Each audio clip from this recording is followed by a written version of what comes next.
Hi, today we're going to talk about religious reform and religious wars and uproar in Europe.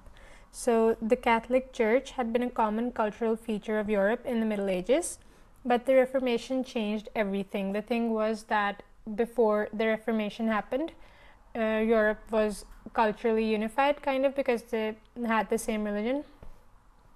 But once the Reformation happened, not all European states and not all Europeans believed in the same religion anymore. And once this unity dissolved, of course, this would lead to a series of religious conflicts. And that was exactly what happened. So it started with the spread of Protestantism, and Lutheranism was the major form of Protestantism. Even before Lutheranism came into being, many had believed that the church as an institution had strayed away from biblical teachings, but no big change had occurred. And the reason for that was that even though many intellectuals or many people who were suspicious of the church, they had their arguments, but these arguments couldn't spread very widely because the printing press hadn't been invented yet. But once before Luther was born, the printing press had been invented, and he could spread his message much more rapidly because of the printing press. In 1517, Martin Luther published his 95 Theses, or Theses, I don't know how it's pronounced exactly, but the church was selling letters of indulgences that they claimed would exempt the purchaser from punishment. So Luther criticized the church for this and for other things, and he was able to spread his message to other states. And what Luther was claiming was that only God can forgive, because letters of indulgences, they were like things that you could pay for, and in return for these letters you would spend fewer days in the fire, I think, because before people could go to heaven, they had to pay for their sins for a bit in like not exactly hell, but kind of like hell, and they had to stay there for a while. I'm not sure if I'm getting the theological doctrine correct, but I think it was that. So Luther said that you can't do that, only God can forgive. You can't sell these letters of indulgences. And so he published his 95 Theses, and the message spread, and then Luther was excommunicated by the Pope, and he was declared a heretic. And this obviously made him very unsafe, because at that time the Pope had a lot of influence, and people were very religious, so they wouldn't support someone like that usually. But this wasn't the case for Luther exactly, because his prince, Frederick of Saxony, he gave him protection, he offered him protection, and he fixed him a hearing with the emperor. So Luther was allowed to work, he continued his work, and as a result of his work, many German princes, converted to Lutheranism. They became Lutheran, and then they spread Lutheranism to the territories that they governed. So these princes often took over the church's property when they converted. So with the help of the printing press, obviously Luther was able to spread his message to a very large area. And later, Scandinavian kings became Lutheran, German princes became Lutheran, and Lutheranism spread to many states in Northern and Western Europe. So what did this really mean, this change that happened in society? What did it? Well, it firstly meant several breaches with both Catholic faith and practice. Christianity was now split into two major denominations, Catholicism and Lutheranism. And the things that were different in Lutheranism were they eradicated monasteries, celibacy, and saints and relics. And these are very big rituals. These rituals are part of Catholic ideology. They said that to have images in church, it's like idolatry, and you don't need to be a celibate to be a priest or a nun. So another thing that Luther did, in addition to these cutting off these ritualistic things. He also started, he translated the Bible to German, I think, so people's native language.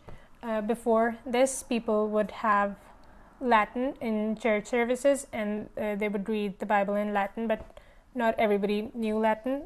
So the church services started taking place in people's native languages. The Bible was read in people's native languages, and these aspects were very different from how Catholics practiced Christianity.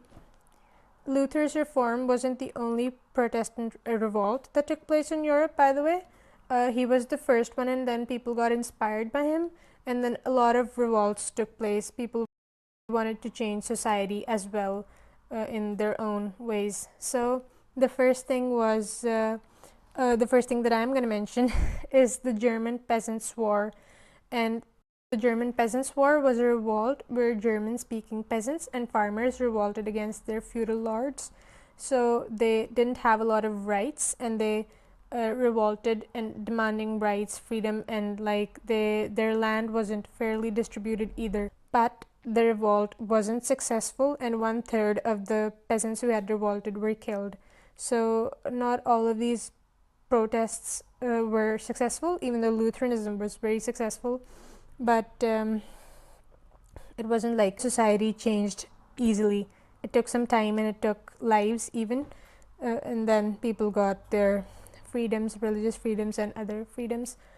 Another thing that happened was the founding of the Anglican Church, and that it was Henry VIII that founded the Anglican Church. The reason why he did that was that the Pope wasn't approving his divorce, so he just made himself the religious leader in England, and he founded the Anglican Church.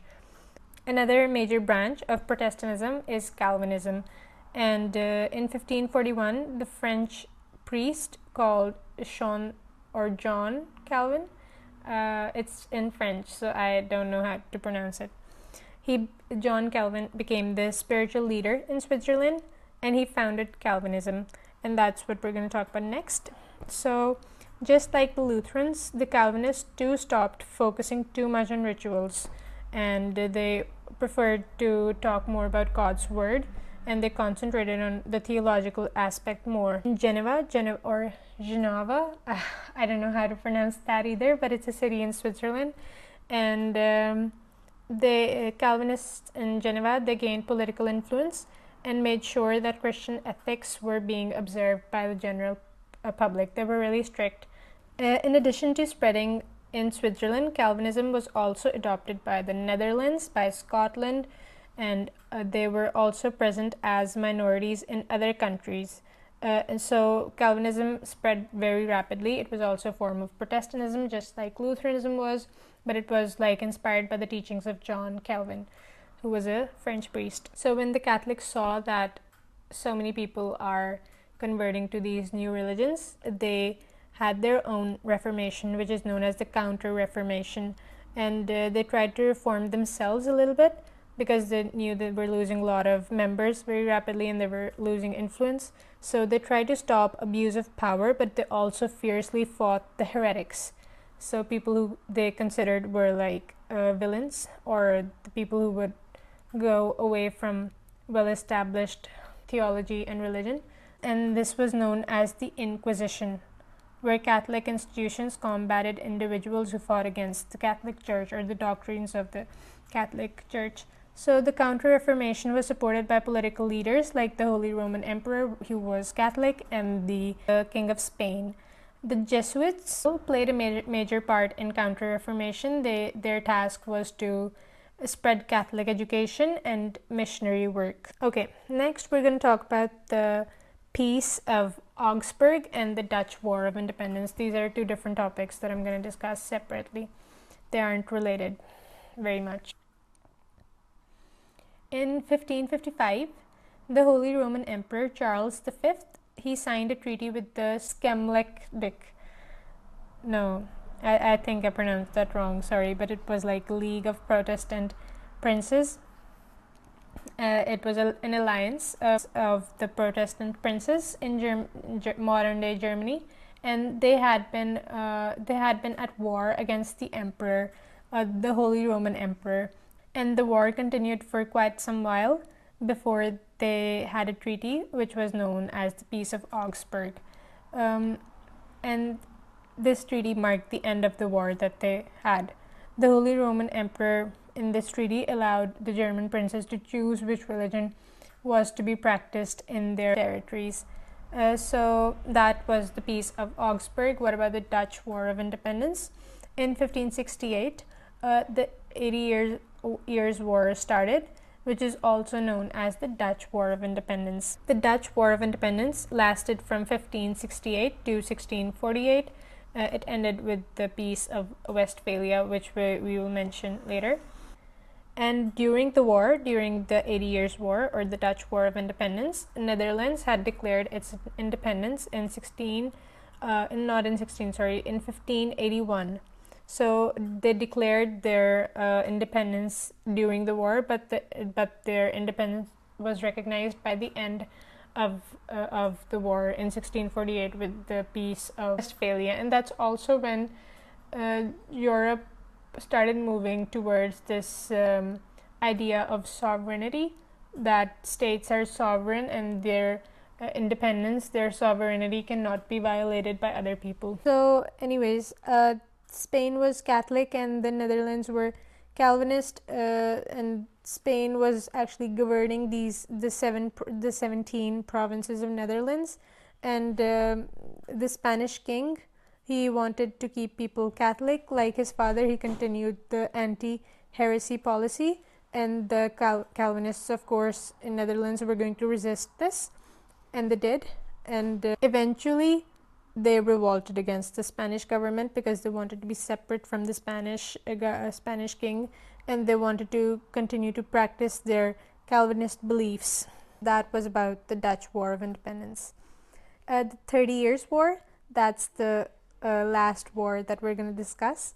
It happened between 1618 and 1648, and most states in Europe were involved in this war. It was a 30-year long period, not very difficult to decipher that. So the war started in Bohemia, and the Holy Roman Emperor Ferdinand II was also king of Bohemia. He was the emperor, the Holy Roman Emperor of the Holy Roman Empire, and he was also the king of Bohemia. The majority of Bohemians were in favor of the Reformation, while the emperor was Catholic and tried to strengthen Catholicism. As a result, the Bohemians revolted, right? So they replaced the emperor with the Protestant Frederick V, and the emperor, of course, was going to react to this, so he crushed the revolt. And thus the 30 Years' War had begun.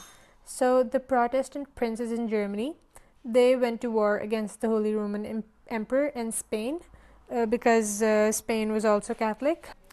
And also Protestant kings from other states like Denmark, Norway, and Sweden, they came to support the Protestants as well.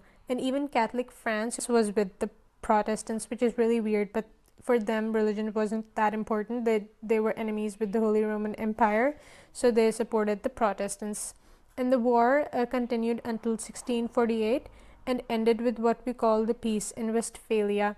And that's when things went back to normal, but two things had changed, and these two things are very important for European history. The two things that had changed were the recognition of territorial states as independent states whose sovereignty cannot be violated. So this is the idea of sovereign states that developed in the Peace of Westphalia.